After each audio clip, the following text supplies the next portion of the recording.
السلام عليكم ورحمة الله وبركاته. ازيكم حبايبي؟ يا رب تكونوا دايما بخير وفي صحة وسعادة وسلامة، ويا رب يحفظكم ودايما تكونوا فرحانين ومبسوطين، وربنا ينعم عليكم بالخير يا رب، ودايما تكونوا في رزق وفي ساعة رزق، وربنا يرزقكم كل حاجة بتتمنوها يا رب، اللهم امين. ويحفظ بيوتنا ويجعل فيها رضا ربنا علينا يا رب، اللهم امين. النهاردة ان شاء الله روتين جديد كده معاكم. هعمل معاكم اوضه الولاد. انا حاطه فيها كده مكتب، عملت الرفوف دي.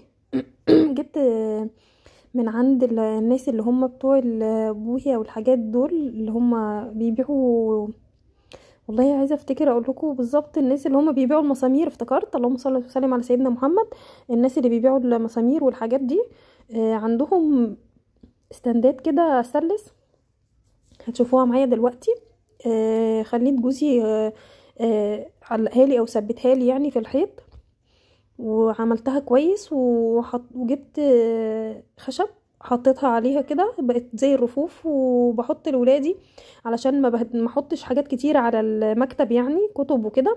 فعملت الرفوف دي وبرص عليها بقى ايه الكتب بتاعتهم اللي مش بياخدوها معاهم المدرسة، او كمان كتب الدروس. يعني مثلا النهاردة درس كذا يلاقوه على الرف كده قدامهم والدنيا متظبطة. بس طبعا احنا عارفين دول ولاد صغيرين وعايزين اللي يمشي وراهم يعني. بنتي ما شاء الله كبيرة في 6 ابتدائي، ربنا يبارك لي فيها يا رب ويحفظها ويحفظ ولادكم كلكم جميعا يا رب، اللهم امين. بس ايه يعني برضو بتفلت منها ساعات كده، انا بعودها ودايما بنصحها ودايما بقول لها لازم تاخدي بالك من نفسك وتاخدي بالك من نظافتك، تاخدي بالك من حاجتك. دايما لازم تنصحوا بنوتاتكم وولادكم كمان، يعني مش البنات بس.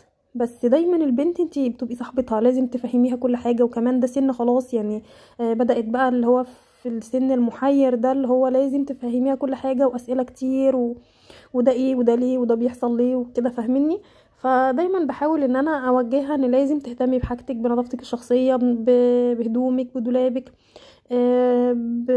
بادراجك، بكتبك، بشنطتك، بكل حاجه. بس دايما ساعات طبعا بيكسلوا، كانت بتيجي تعبانه من المدرسه وبعد المدرسه بتروح دروس وكده، فكانت بتهلك يعني. فاكيد بيفوت منها حاجات لازم اعمل وراها برضو. كمان اللي معاهم ولاد ما شاء الله تبارك الرحمن، ربنا يحفظ لكم ولادكم يا رب ويفرحكم بيهم، ويكر عنكم بيهم يا رب، يكونوا ليكوا سند في الدنيا وفي الاخره يا رب، اللهم امين. اكيد انتوا عارفين لما يكونوا معاكم اطفال صغيرين واطفال كبار بيبقوا يعني، حتى لو انتي بتثبتي الكبار وبيساعدوكي فاساسي الصغيرين بيبوظوا كل اللي انتي بتعمليه. يعني لو الكبار بيخدموا نفسهم، الصغيرين بيبوظوا الدنيا دي، يبهدلولك بقى اي حاجه انتي عماله تعملي فيها. وده العصير وده الاكل والكلام ده احنا عارفينه. فالحمد لله يعني المرحله اللي بعدي منها برجع لها تاني، فاهمين انتوا الاعاده دي؟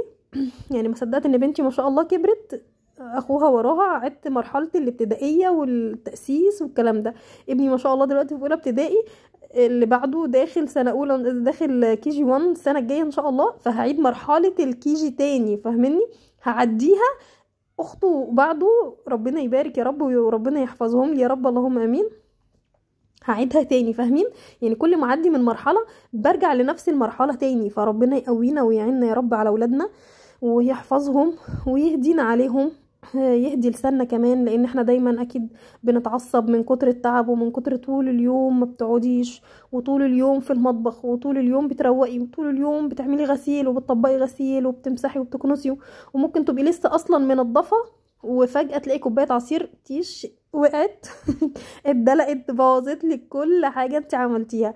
فلازم يكون عندك ان انت صبر، فاهمين؟ يعني انا ما شاء الله ربنا يبارك لي فيهم، علموني الصبر بما فيه الكفايه. والله العظيم انا كنت الاول بتعصب من اي حاجه، ما بحبش ان انا اكون مروقه ومنظفه والاقي حد يبهدل لي كده فجاه. كنت بكره الحته دي جدا جدا اول ما اروق والاقي حد بهدل لي. يعني كان في الاول بنتي معايا صغننه، فما كانش معايا اللي هي، فما كانتش بتعمل حاجه، كانت هاديه قوي ما شاء الله عليها، فما كانتش محسساني ان في شقاوة، ان في حاجة بتدلق، ان في حاجة هتبوظ في كده. بدأ يبقى معايا ابني التاني، يبقى شقي شوية، يعلمها كمان ان هو يلعب معاها. بدأ ابني التالت ما شاء الله بقى اشقى واشقى. عارفين انتوا رقم 3 ده اللي هو بيعذب بقى، والله العظيم حرفيا ابني ده مش بعرف اعمل منه اي حاجة يعني. وكمان متعلق بباباه جدا برضو، يعني هين عليه يعمل معانا كل حاجة، يدخل معانا في اي مكان. فاللي هو مطلع عيني فعلا فعلا، مطلع عيني قوي.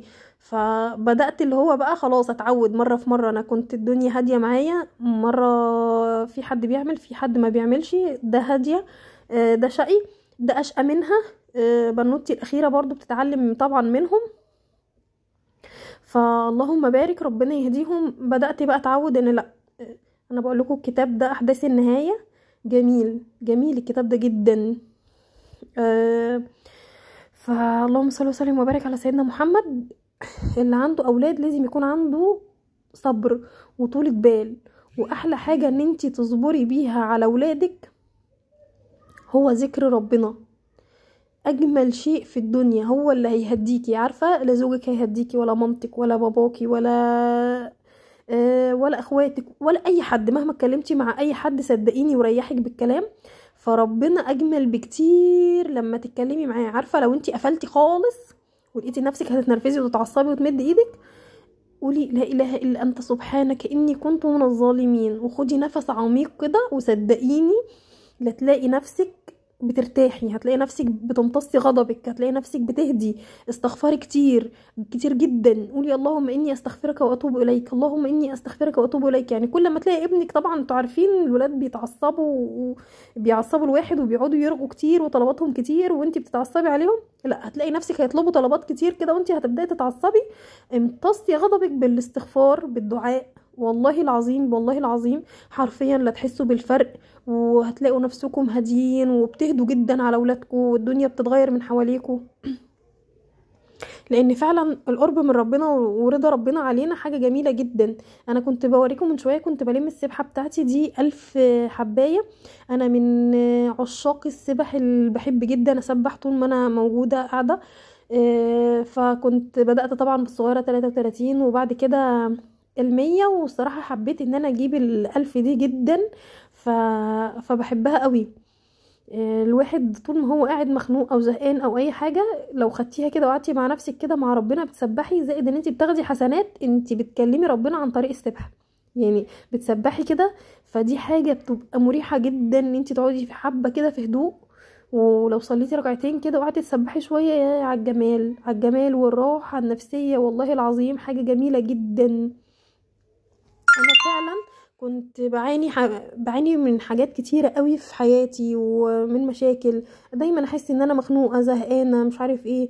بس فعلا لما بدأت اقرب من ربنا قوي وافهم يعني ايه علاقتي بربنا، انا انا ايه انا ايه يعني ازاي ابقى مرتاحة، ازاي ابقى حاسة برضا ربنا عليا في بيتي، في ولادي، في اكلي، في شربي، في لبسي، في كل حاجة، في كل حاجة حواليا. يعني ازاي احس برضا ربنا فيها؟ فاكيد انتي بتحسي بالفرق لما تكوني مثلا بتعملي حاجة وتلاقيها طلعت جميلة، وتقولي كده في اولها بسم الله، وفي اخرها برضو الحمد لله وما شاء الله وتبارك الرحمن. تخلوا لسانكوا دايما معطر بذكر الله. انا طبعا مش داخله في الدين ولا بتكلم في دين ولا بحرم ولا بحلل ولا اي حاجه، انا بتكلم معاكوا عادي كنصيحه او تجربه انا عديت بيها، ان انا عديت بالتجربه دي فعلا. انا عارفه الولاد تربيتهم صعبه قوي، والواحد طول الوقت متعصب واعصابه مشدوده وزعلان يا مخنوق، يا عارفين انتوا البيوت مليانه مليانه مليانه. بس لما بتبدأي، يعني انا بنصحكم ان انت تبدأي تقربي من ربنا، فدي حاجة جميلة قوي. انا لا بقولك التزمي ولا كوني متعصبة ولا غيري هدومك ولا البسي كذا ولا اعملي كذا ابدا، انا بتكلم معاكم كنصيحة ان انت ازاي تمتصي غضبك وقت ما ولادك يكونوا مضايقينك. بس كده، هو ده النصيحة اللي انا نصحتها لكم، مش اكتر. انا ما دخلتش يا جماعة لا في دين ولا في اي حاجة، يعني ما تعمقتش لا في حرام ولا في حلال ولا كده غلط ولا كده صح، عشان محدش يقول لي بتتكلمي في الدين. لا، انا دي نصيحة. والقرب من ربنا جميل جدا الحمد لله. لو وصلتي بقى معايا هنا حبيبتي لحد هنا في الفيديو، يا ريت بقى لايك وكومنت جميل منك. ربنا يكبر بخاطركم يا رب، ويرزقكم اي حاجة نفسكم فيها. وصلنا لحد هنا بقى خلاص. نظفت الدنيا كده وروقتها. نيجي بقى ايه للحظات الاخيره اللي هي خلاص بقى نضفتي وكنستي والكلام ده. همسح بقى والمع هلمع السيراميك كده وايه، وخلاص كده هبدأ افرش. انا هعمل معاكم تغييرات الايام اللي جايه، خليكم معايا باذن الله. هعمل لكم تغييرات جميله. على فكره التغييرات بتدينا طاقه ايجابيه جميله. انت بتبقي فاصله كده في نص الاسبوع ولا في اخر الاسبوع ومحتاجه تعيدي بقى ايه، تعيدي الشحن بتاعك بقى، فمحتاجه حد يديكي طاقه، محتاجه حد يديكي باور كده، حاجه جديده كده ترجعك تاني في انتعاش كده وفرحه، وان انتي تبقي حابه البيت وحابه وجودك في البيت وحابه ولادك حواليكي وحابه زوجك وحابه كل حاجه حواليكي. ف ايه الحاجه اللي ممكن اعملها؟ التغييرات. انا بحب التغييرات جدا جدا. يعني ممكن اغير مثلا في العفش، في الفرش، ابدل السجاد من هنا لهنا، ابدل ستاره، ابدل المكتب ده اجيبه هنا، اتجاه السرير، اي حاجه بسيطه ممكن تعمليها او تبدليها صدقيني هتديكي طاقه ايجابيه جميله جميله. انتي حتى لو ملايه بقالك كتير مثلا هركناها، يعني انا المفرش ده بفرشه في الاوضه بتاعتي انا مش في اوضه الولاد، فحبيت ان انا المره دي افرشه هنا عشان احس بايه، اكني جايبه حاجه جديده كده جميله، احس بفرق. ففرشتها هنا المره دي. انا حاطه هنا السرير ده بس كده، وزي ما انتوا شفتوا العسكري او الكومود ده اللي قدامكم، والدولاب والمكتب والمكتب بتاع الولاد اللي بيذاكروا عليه، وكمان المجفف في نفس الاوضه. والمكتبه الصغيره اللي انتوا شفتوها دي انا كنت عاملاها الصراحه، كان دولاب صغير كده وانا اللي ظبطتها كده وجلدتها. برضو هغيرها معاكم، هغير الجلاد بتاعها ده ان شاء الله باذن الله، واوريكم تغيير فيها جميل. فان شاء الله يعني اي حاجه هتغيريها وهتعمليها الصراحه بتديني طاقه، بتخليني ابدا استوعب بقى تاني ان انا عايزه اكمل مع ولادي واقدر اذاكر واقدر اكمل فاهمين؟ اي حاجه في البيت بتدي طاقه جميله الصراحه، جميله جدا. حتى لو انتي بصي انا بحاول ان انا اعمل ايه، ان انا اغير حتى تطبيقه البطانيه. والله بحب يعني اي حاجه، ادور على اي حاجه كده تحسسني ان انا نظفت. الله بصوا المنظر جميل، يخلي حتى عينيكي كده تبقى مرتاحه وفرحانه ان انتي تعبتي، بس حاسه بالتعب بتاعك، حاسه بالفرق، يعني حاسه بحاجه جميله انا عملتها. الله بصوا الاوضه، يعني لما تبقي عامله حاجه شكلها حلو كده وتيجي تبصي عليها انت بتبقي فرحانه، ممكن تنسي التعب اصلا اللي انت تعبتيه. انا حبيت هنا في الرفوف دي ما احطش المفارش شبه بعضها، قلت هكسر اللون يعني في النص، احط حاجه فاتحه كده، فقولوا لي كده شكلها جميل ولا احط الفرشه الثالثه شبههم، ابدلها واحطهم كلهم شبه بعض ولا كده جميله. طبعا بحترم رأيكم جدا وبحب اسمعه، وشكرا قوي قوي قوي. بشكر الناس اللي متابعاني وبتشجعني، وربنا يكبر بخاطرهم يا رب دايما، ويرزقهم من حيث لا يعلم ولا يحتسب، واللهم امين يا رب. وربنا يراضيهم زي ما بيراضوني في الكومنتات وبيقولوا لي تعليقات جميله جدا جدا بتكبر بخاطري وبتفرحني وبتحمسني ان انا اعمل حاجات جديده وافكر لكم في حاجات جديده. لان زي ما قلت لكم انتوا لما بتلاقوا حاجه طاقه ايجابيه كده قدامكم او بتتفرجوا على حاجه جميله، انت نفسك بتتفتح ان انت عايزه تقومي تتشجعي تعملي تغيري. غير لما تشوفي حاجه ممكن ما تعجبكيش، هتحسي بملل، مش هتحسي ان انت عايزه تقومي تغيري اي حاجه خالص. ف يعني انما الطاقه الايجابيه لو حاجه عجبتك اكيد هتقومي وهتغيري وهتحسي بفرحه كده، وتحسي ان انت نشيطه وعايزه تعملي وتفكري يا ترى اعمل ايه، طب هي غيرت عملت كذا، طب انا ممكن اعمل احسن منها، طب ممكن اعمل كذا وكذا وكذا، واكيد هيجيلكوا افكار جميله واحسن مني بكتير.